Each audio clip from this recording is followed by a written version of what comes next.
ঈদের আগে আগে দুই ধরনের পেশাজীবী মানুষ খুব চাপে থাকে। এক হলো নাপিত, আপনি ঘন্টার পর ঘন্টা অপেক্ষা করেও সিরিয়াল পাবেন না। আর দুই হলো দর্জি। ঈদের আগে আগে মেয়েদের চোখে দর্জিরা হয়ে পড়ে রিয়েল হিরো। আমরা তো সারা জীবন চেষ্টা করি মেয়ে পটানোর জন্য, আর ঈদ আসলে মেয়েরা চেষ্টা করে দর্জি পটানোর জন্য।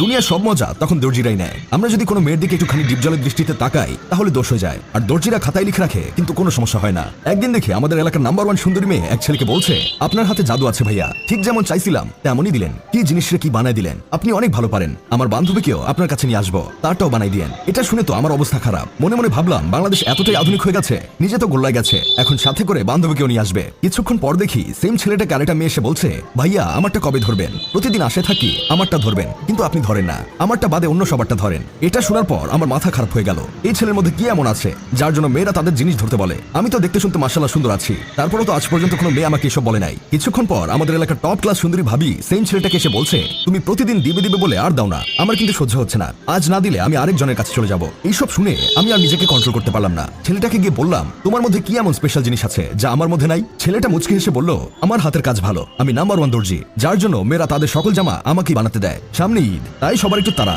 আর আমার অনেক